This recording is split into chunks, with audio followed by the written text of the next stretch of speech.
placer reencontrarnos hoy en este estudio del Libro de los Espíritus. El estudio que realizamos los miércoles se denomina Educando el Alma. Educando el Alma. Y hoy el Libro de los Espíritus. Nosotros estamos estudiando alternadamente un miércoles el Libro de los Espíritus y el siguiente el Libro del Evangelio según el Espiritismo, que hacen parte de la codificación espírita, al igual que el Libro de los Médiuns, el Libro del Cielo y el Infierno y la Génesis, los milagros y las predicciones. Estamos estudiando todavía el capítulo 8 del libro segundo, Mundo Espírita. Y en ese capítulo 8 hemos venido estudiando el dormir y los sueños, qué pasa mientras dormimos, qué ocurre durante los sueños, qué son los sueños, si realmente tienen un significado o no, o a qué se debe que soñemos, que ya están estas conferencias montadas en nuestro canal de YouTube. Para quienes no lo hayan estudiado pueden consultar allí. Visitas espíritas, cuando podemos nosotros visitar a otras personas en estado de desdoblamiento, en estado de emancipación del alma. Transmisión oculta del pensamiento, letargo, catalepsia, sonambulismo fue la clase anterior y hoy que venimos con el éxtasis. Antes de pasar a éxtasis, vamos a hacer un breve resumen de lo que es el sonambulismo, que es el estado que precede al éxtasis. Los diálogos que vamos a analizar en la noche de hoy son del 439 al 442. Vamos a hablar de las características del sonambulismo, pero no lo voy a decir yo. Ustedes me van a ayudar con sus estudios, con lo que hemos venido estudiando y con todas esas clases que hemos recibido. ¿Qué recuerdan ustedes de lo que es el sonambulismo? ¿Qué características presenta? Primero, una de ellas, cualquiera, la que recuerden. Bueno, el sonámbulo. El sonámbulo no recuerda nada al despertar. Bueno, esa es una. Está bien. ¿Quién más recuerda algo del sonambulismo?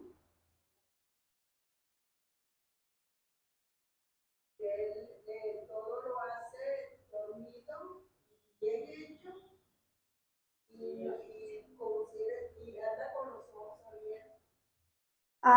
Puede hacer con los ojos abiertos o cerrados, pero maneja su cuerpo como si estuviera en estado de vigilia, como si estuviera despierto. Muy bien. El individuo, aunque durmiendo, puede moverse y actuar utilizando su cuerpo material como si estuviera despierto, caminar, hablar y practicar actos de su vida. Kleider nos contaba en el estudio, en uno de esos estudios del sonambulismo, que efectivamente personas que en la vigilia trabajaban en un laboratorio podría, en ese estado de sonambulismo, durante el sueño terminar las preparaciones que tenía pendientes, fórmulas o recetas que tuviera pendientes en su laboratorio durante el sueño, se acostaba a dormir y al otro día ya tenía el trabajo adelantado. Para la gente que es adicta al trabajo debería ser muy bueno ese proceso, ¿no? Entonces quedan con tareas pendientes y de hacerlas durante el sueño y levantarse tranquilos porque no sienten que se hubieran trasnochado, ¿no? Porque ellos realmente sienten un descanso reparador como si hubieran dormido toda la noche. Otra cosa que decía Kleider, al despertar pierde efectivamente el recuerdo de lo que hizo durmiendo. Y dice que el espíritu del sonámbulo se desprende y una vez emancipado sigue ligado a su cuerpo y obra sobre él con gran seguridad. Es como a través de ese cordón fluídico que nosotros tenemos, que une nuestro perispíritu a nuestro cuerpo, seguimos obrando, aún el espíritu estando emancipado en otro lugar, en otro espacio, puede llegar a hacer que su cuerpo se levante y se dirija a donde quiere que se dirija, sin importar si es lejos o no, si es afuera o no. Hay personas que han podido ir manejando un vehículo hasta algún lugar, hacer alguna cosa y regresar aún manejando en su vehículo sin que les pase absolutamente nada. Queriendo decir con esto que ese estado de sonambulismo significa que el espíritu es más libre y que no necesita de qué propiamente para poder tener la orientación o poder tener los cuidados que se requieren de los sentidos, ¿cierto? De los sentidos de su cuerpo, porque su espíritu ve, percibe todo lo que hay a su alrededor, así en ese momento él físicamente no lo esté mostrando a través de su periespíritu. Los sonámbulos también pueden recibir comunicaciones de otros espíritus que les transmiten lo que deben decir y suplen su insuficiencia. De conocimiento en los libros espíritas, personas que en estado de sonambulismo podían atender o trabajar en el centro espírita como médiums, ayudando en tratamientos físicos de curación, pero que el sonámbulo solamente podía percibir la dolencia, la enfermedad de la persona, mientras que un espíritu que lo asistía o que estaba con él era el que formulaba. Cuando se le preguntó que ese día, porque no había formulado, dijo que el espíritu que lo acompañaba no estaba. Entonces puede haber también allí, en ese estado de sonambulismo, un intercambio con un espíritu, o sea, puede darse un fenómeno mediúmnico. Ahora sí vamos a entrar en materia. ¿Qué es el éxtasis? ¿Ustedes qué conocimiento tienen de qué es ese estado de éxtasis? ¿Qué han escuchado? ¿Qué es entrar en un estado de éxtasis? Que se van. ¿Quién se va? El espíritu se va. Y el cuerpo queda estático. ¿Qué más han escuchado?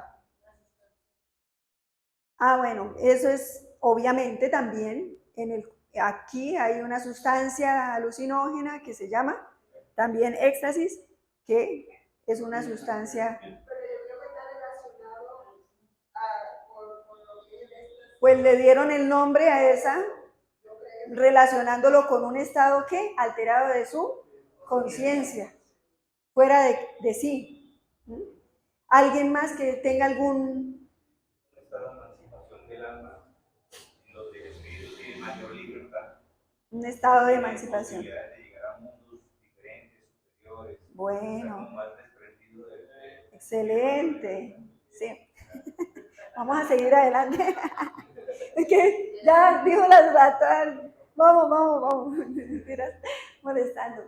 Éxtasis dice en el Manual Práctico de las Manifestaciones Espiritistas, Vocabulario Espírita, que fue el primero que sacó el maestro Allan Kardec antes de sacar el libro de los médiums.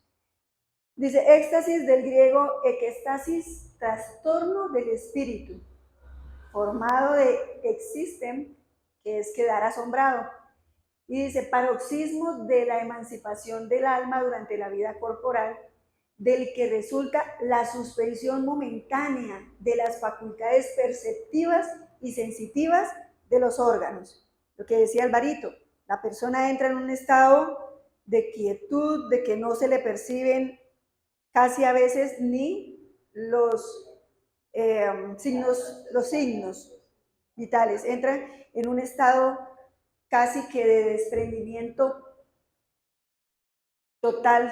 Si fuera total, sería la muerte, ¿no?, del cuerpo físico, pero es un desprendimiento tal que llegan los órganos a estar en un estado ya casi sin ninguna percepción biológica. Ahí. En este estado, el alma solo está unido al cuerpo por leves lazos que propugna por romper. Pertenece más al mundo de los espíritus que entrevé que al mundo material. Entonces, lo que decía Leonardo, ¿no?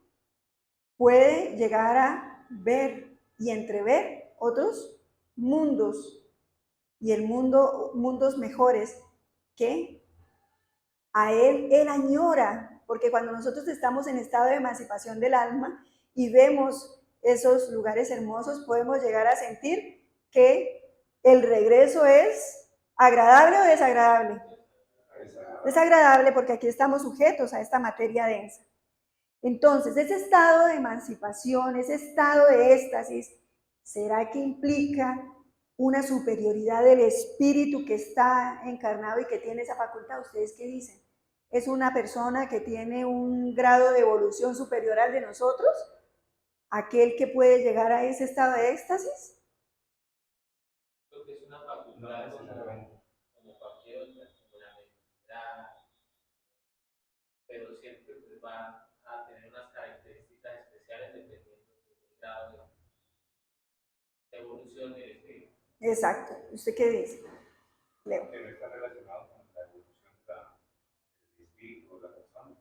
Es correcto. Bueno, entonces no es que por el hecho de que la persona tenga esa facultad de poder emancipar su alma y llegar a ese estado de éxtasis, que pueda entrever cosas mejores, que él ya sea un espíritu superior. No, es un espíritu como nosotros, que obviamente ha logrado cierto avance, cierto progreso, pero que en el estado de emancipación todos nosotros seguimos siendo lo que somos realmente en la vigilia.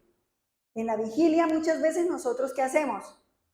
Nos ponemos máscaras, tratamos de disimular nuestras imperfecciones morales, nuestras debilidades y tratamos de ocultar aquello que realmente somos. Mientras que en el estado de emancipación del alma, nosotros conservamos nuestras cualidades morales, nuestro bien, las cosas buenas que somos, pero también nuestros defectos y nuestras imperfecciones.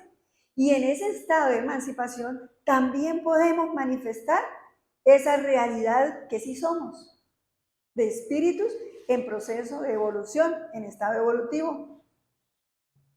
En nuestra vida de vigilia, nuestro cuerpo limita la expresión de nuestro. ¿Qué limita la expresión de qué? ¿De nuestro qué? De nuestro espíritu. Nosotros no podemos manifestarnos tal como somos, con todas nuestras cualidades y facultades que tenemos como espíritus. ¿Por qué? Porque el cuerpo es pesado, es denso, no nos deja. Sin embargo, en ese estado de emancipación del éxtasis sí se puede llegar a expresar mejor. ¿Qué más podemos decir aquí? Nosotros en ese estado de éxtasis no quiere decir que haya ningún tipo de infalibilidad del espíritu. O sea, no es infalible. Lo que él pueda ver, oír o percibir en ese estado no quiere decir que sea una verdad absoluta. Debemos siempre, como decía el maestro Allan Kardec, pasar todo ¿por dónde? Por el tamiz de la razón. Así es. En ese estado nosotros debemos siempre, todas esas cosas que ellos perciben o ven, pasarlos por el tamiz de la razón.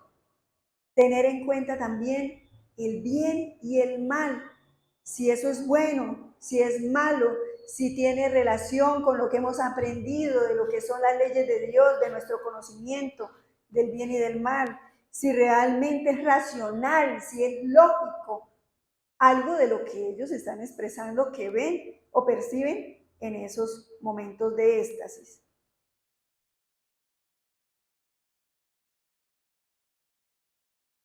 ¿Qué diferencia hay entre el éxtasis y el sonambulismo? Ya lo había dicho Leonardo. El éxtasis es un sonambulismo más depurado. El alma del estático es aún más independiente. Es independiente de la materia, pero sigue, como les decía, conservando sus cualidades intelectuales o morales, lo que no lo hace ser un espíritu perfecto. Estamos también en ese proceso de perfeccionamiento. En la pregunta 440, el maestro Allan Kardec pregunta, ¿el espíritu del extático penetra realmente en los mundos superiores? Él llega a ir hasta allí, a esos mundos superiores. ¿Ustedes qué dicen? Alvarito dice que no. Pues resulta que sí, ellos van allí a mundos superiores. Dice, sí, los ve y comprende la dicha de quienes habitan en ellos. Por eso querría permanecer allí. Sin embargo, hay mundos inaccesibles a los espíritus que no están suficientemente purificados. Todos nosotros tenemos un grado de evolución. Hay algunos espíritus más evolucionados que nosotros y otros que todavía están un poco menos que nosotros. Pero aquí en nuestro planeta Tierra la generalidad es que la mayoría somos casi de los mismos niveles de evolución. ¿Qué ocurre? Que para ir a mundos superiores se debe tener cierto grado de evolución a nivel moral. Porque allí en esos mundos superiores, los espíritus ya propugnan por el bien, propugnan por el amor, trabajan en el servicio, en la caridad. Y si nosotros llegamos en desdoblamiento a querer penetrar allí en uno de esos mundos, ellos primero deben ver cuál sería el beneficio de que nosotros podamos llegar allí, porque podemos llegar a perturbar allí el ambiente psíquico de ese planeta con nuestras tendencias, con nuestras imperfecciones o mostrando de pronto ese interés o nuestro orgullo, nuestro egoísmo, todo aquello que todavía nos ata a las imperfecciones morales que llevamos. Entonces, por eso no es dado a todos los espíritus en ese estado de emancipación, del éxtasis, llegar a mundos superiores. Tenemos que tener permiso, tenemos que tener aprobación de los espíritus superiores que allí habitan para nosotros poder ingresar. ¿Cuál es la finalidad de esa visita a esos mundos? A Chico Javier una vez lo llevaron, sí, a nuestro hogar, allí donde él estaba en esa colonia, para que conociera y podía ir a visitar esos lugares hermosos de trabajo o sitios más evolucionados con su guía. ¿Pero por qué? Porque él tenía un grado de superioridad moral que lo hacía apto para poder recibir esa posibilidad de ir allí. En la pregunta 441, cuando el extático manifiesta el deseo de abandonar la tierra, habla con sinceridad. Además, ¿no lo retiene el instinto de conservación? Dicen los espíritus guías de la humanidad. Eso depende del grado de purificación del espíritu. Si ve que su posición futura es mejor que su vida presente, se esfuerza por cortar los lazos que lo sujetan a la tierra. Si nosotros estuviésemos en un lugar hermoso donde fuimos y había naturaleza, había armonía, había paz y sentimos tanto regocijo, tanta tranquilidad que deseamos quedarnos allí. ¿Nos ha pasado en algún momento que hemos ido a algún lugar hermoso que decimos, yo por mí me quedaría aquí indefinidamente en esta paz, en esta sensación de tranquilidad y de paz?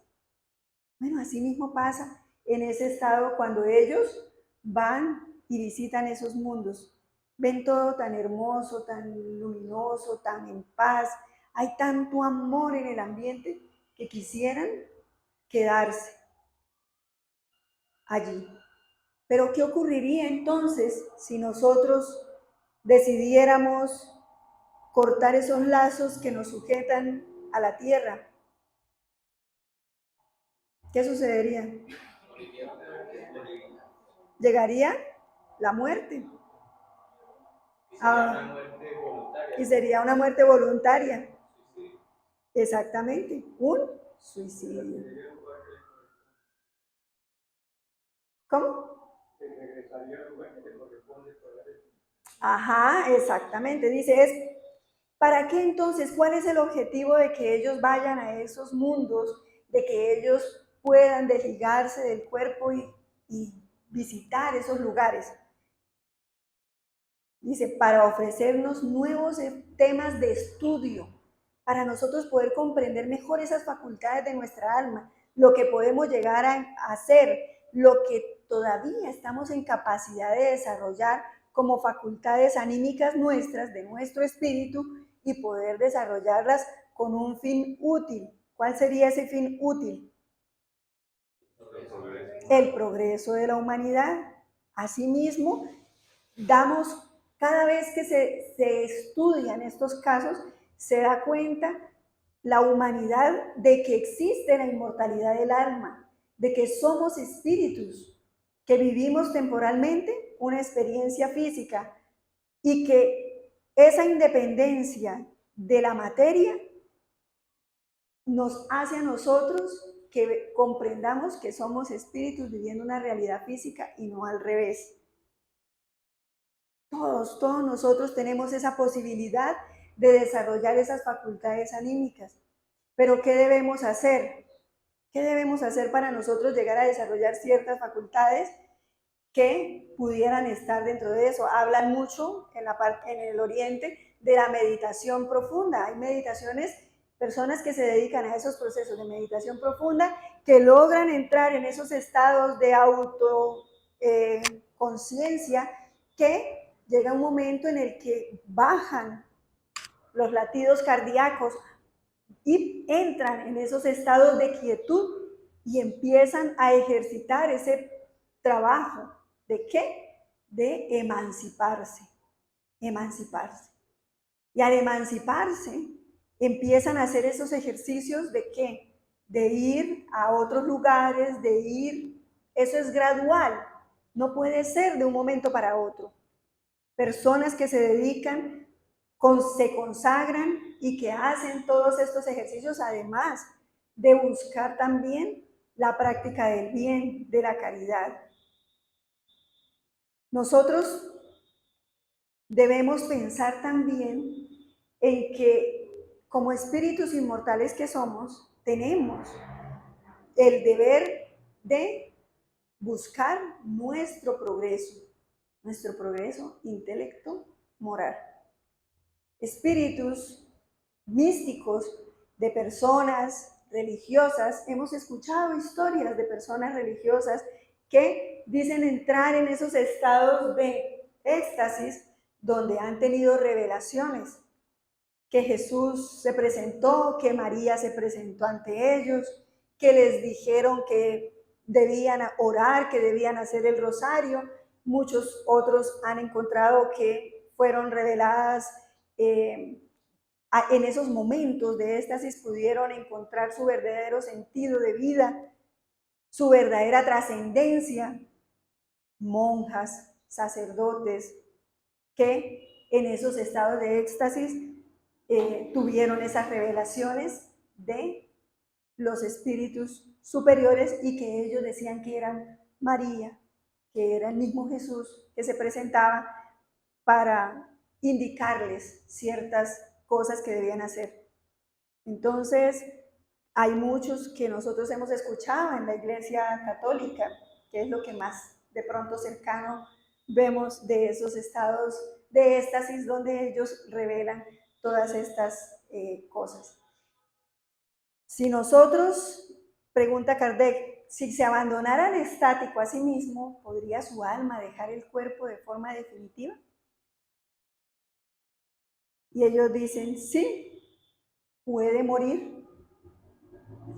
Por eso es preciso atraer su atención mediante todo lo que pueda ligarlo a la tierra y especialmente haciéndole comprender que si rompiera la cadena que lo retiene en el mundo, esa sería la manera más segura de no quedarse allá donde ve que sería dichoso. ¿Por qué? Porque si los cortara sería una forma de suicidio. Exactamente. Entonces, aunque sean mundos dichosos, aunque sean lugares muy hermosos o experiencias maravillosas, Siempre debemos tener en cuenta que nuestro lugar es aquí en la tierra. Estamos aquí viviendo las pruebas, las expiaciones o las circunstancias que nos favorecen para nuestro progreso moral, para nuestro progreso intelectual, para resarcir nuestras deudas del pasado y para que nosotros podamos trascender.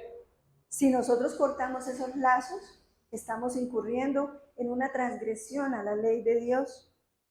Y eso no es lo que Dios quiere que se dé a través de estas investigaciones y de estas situaciones que se dan. Lo que quiere es mostrarnos la prueba de la existencia de la inmortalidad del alma. Señora.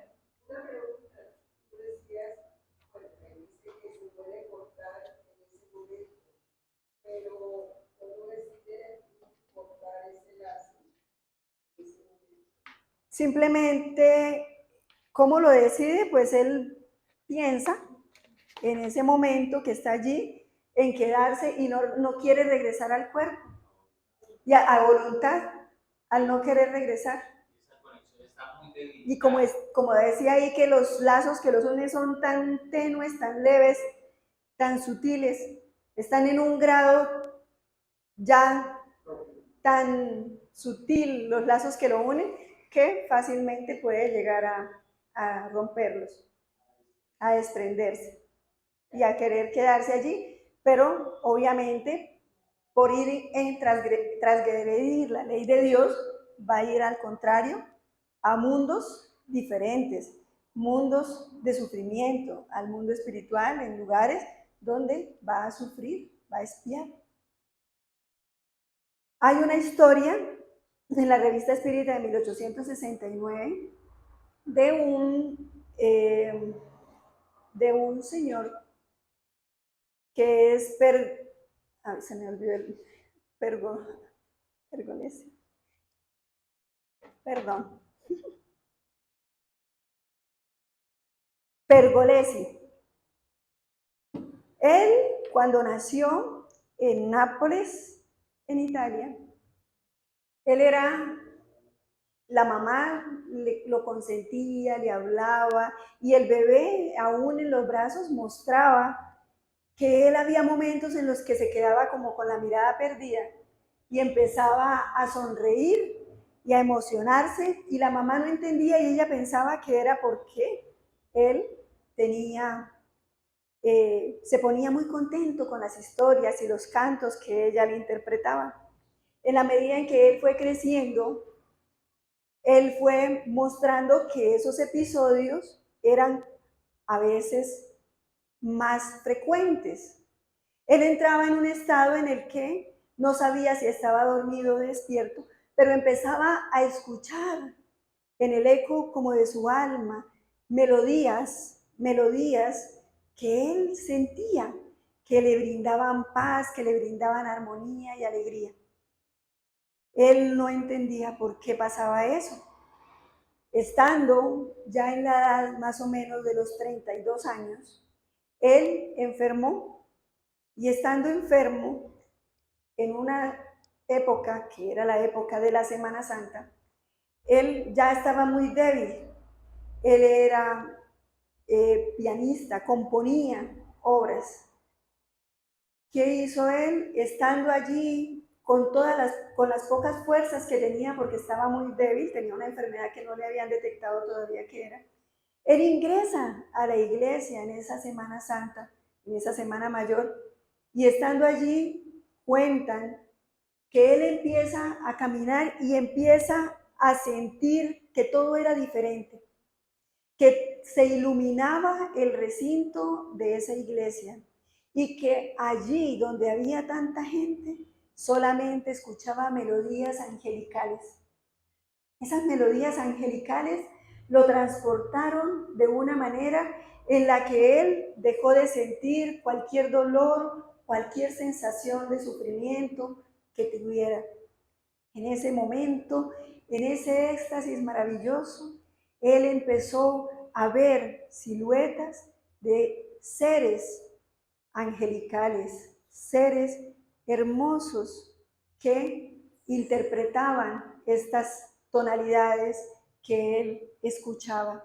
y que en su inconsciente allí rememoraba que esos eran los ecos y las melodías que él en algún momento durante su niñez y durante aquellas épocas de su vida había tenido la oportunidad de sentir y de percibir, pero que no había podido definir hasta ese momento. Eran momentos maravillosos en los que él, allí, extasiado, tuvo esa serie de visiones que le hicieron sentir que estaba como en un cielo, con esas arpas y con esas melodías. Al regresar de esa experiencia maravillosa, él había escrito en un mármol las melodías que él había escuchado de esa experiencia. Y allí artista publicó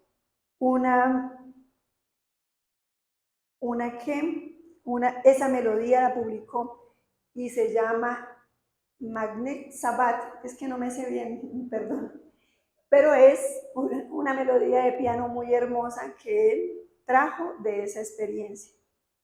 Y posteriormente desencarnó por la enfermedad que tuvo. Esa es una de esas experiencias en las que a través de ella dejó un legado en la música, en el arte. Entonces, y otro que tuvo una experiencia muy significativa también es el apóstol Pablo. El apóstol Pablo narra en la segunda carta de Corintios, en el capítulo 12, del 2 al 4, y dice: conozco a un hombre en Cristo que hace 14 años, si en el cuerpo no lo sé, si fuera del cuerpo no lo sé, Dios lo sabe, fue arrebatado hasta el tercer cielo. Y conozco al tal hombre, si en el cuerpo o fuera del cuerpo, no lo sé, Dios lo sabe, que fue arrebatado al paraíso, donde oyó palabras inefables que no le es dado al hombre expresar. En ese estado de éxtasis en el que él se encontraba, en el libro Pablo y Esteban, el Espíritu Emmanuel nos cuenta de qué se trató esa experiencia que tuvo el apóstol Pablo, que era ese estado de éxtasis. Él, cuando fue en el camino de Damasco, que tuvo su revelación, que Jesús allí se le apareció, posterior a ello, él viene y hace un proceso, Ananías le devuelve la vista y él empieza un trabajo ¿de qué? De conversión. Y en ese trabajo de conversión, él va y visita a su padre. Y como él había sido uno de los gentiles, él había trabajado, era persiguiendo a los cristianos y defendiendo las leyes mosaicas.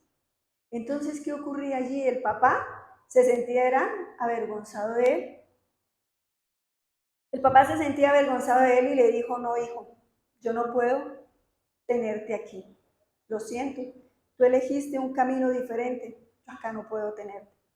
Él se fue de ahí, de donde su papá, y se fue por el camino, iba llorando, iba triste, iba pensando, iba reflexionando en el silencio de la naturaleza amiga. No obstante, en esas amargas reflexiones se sentía más calmado, confió al maestro su situación, sus preocupaciones y le pidió su misericordia. Allí, en medio de unas piedras, logró procurar un espacio para descansar. Entró en una oración ardiente y fervorosa. Se cansó de llorar, se tranquilizó y, figurándose una fuerza superior e invisible que le aliviaba su sufrimiento y le calmaba su alma oprimida. Poco después, en dulce quietud, entró en un estado de sueño que empezaba a dominarlo. Una sensación muy suave de reposo le proporcionaba gran alivio. ¿Estaría durmiendo? Tenía la impresión de haber penetrado en una región de sueños deliciosos. Se sentía ágil, se sentía feliz. Consideraba que había sido arrebatado hacia una campiña llena de flores, flores radiantes, flores que nunca antes había visto, que brotaban a lo largo de esos caminos maravillosos. Y la región era bañada de claridades indefinibles. Todo le hablaba de un mundo diferente. A sus oídos sonaban armonías suaves, ejecutadas por arpas y laudes divinos. Deseaba identificar ese paisaje, definir sus contornos, observar sus límites, pero un sentimiento profundo de paz lo deslumbraba completamente. Debía haber penetrado en un reino maravilloso, pues los portentos espirituales que se hacían presentes ante sus ojos excedían todo entendimiento. Aún no había despertado bien de ese deslumbramiento cuando sintió unas pisadas suaves, leves, y sintió que alguien se aproximaba de él. En algunos segundos más tarde, vio a Esteban y a Abigail frente a él, jóvenes y hermosos, luciendo unos vestidos tan brillantes y tan blancos que se asemejaban a copos de nieve translúcida. Incapaz de traducir las sagradas conmociones de su alma, Saulo, ahora Pablo, se arrodilló y comenzó a llorar. Los dos hermanos que volvían para animarlo se aproximaron a él con generosas sonrisas. «Levántate, Saulo», dijo Esteban con profunda bondad. «¿Qué es eso? ¿Lloras?», le dijo Abigail con un tono suave y amoroso. El joven tarsense empezó a llorar convulsivamente. Aquellas lágrimas solo eran un desahogo de su corazón que se sentía abandonado del mundo, necesitado de protección y de abrigo. Quiso aproximarse, besar las manos de Esteban, rogarle perdón por su nefasto pasado, pero fue este mártir del camino, Esteban, que se aproximó al rabino y lo abrazó efusivamente, como si lo hiciese a un hermano amado. Después, besándole la frente, le dijo con ternura: «Saulo, no te detengas en el pasado. ¿Quién estará en el mundo exento de errores? Solo Jesús fue puro». En esa revelación, en ese éxtasis que él tuvo después de esa oración fervorosa, después de que se entregó a Jesús, de que se decidió a darse, a rendirse ante las circunstancias y a aceptar que esa nueva etapa de su vida iba a ser diferente, viene Dios y Jesús con su infinito amor a permitir que en ese estado se reencuentre con los dos seres. Uno, la mujer que él más amó, con quien pensaba casarse, Abigail, que era la hermana de Esteban, el primer mártir del cristianismo, que murió apedreado. ¿A causa de quién? De Saulo.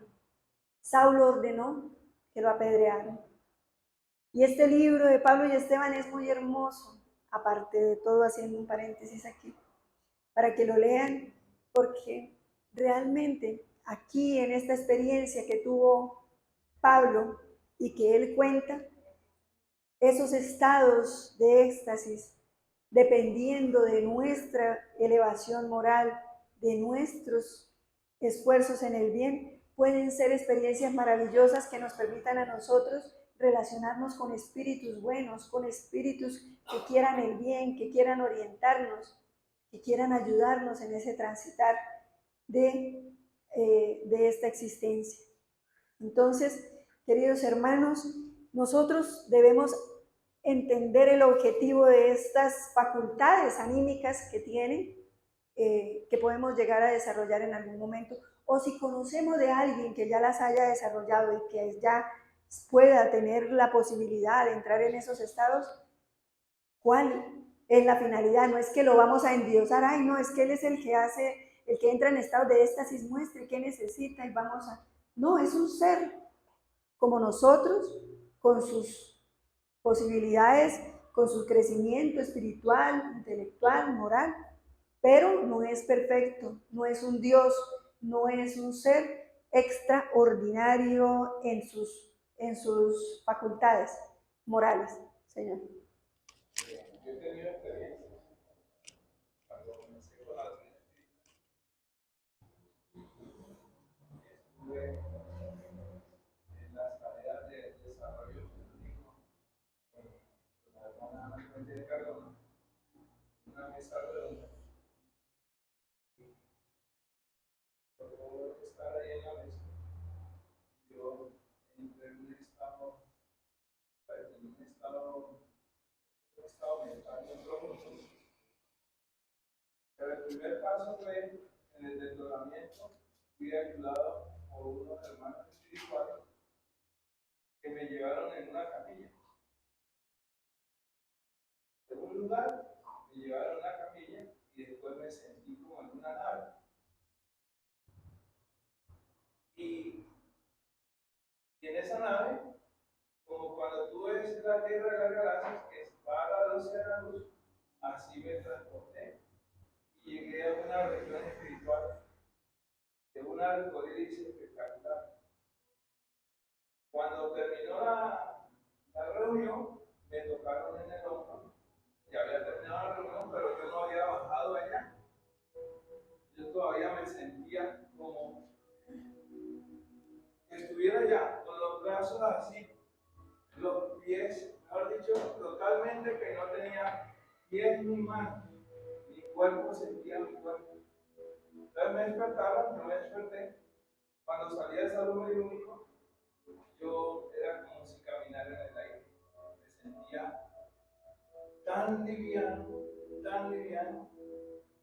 pero después me pregunté yo, ¿por qué yo tuve esa experiencia? Entonces, yo, pues en una vida fui un inquisidor allá mismo en la sociedad espiritista, y pienso que eso fue una enseñanza para educar mi alma. Entiendo.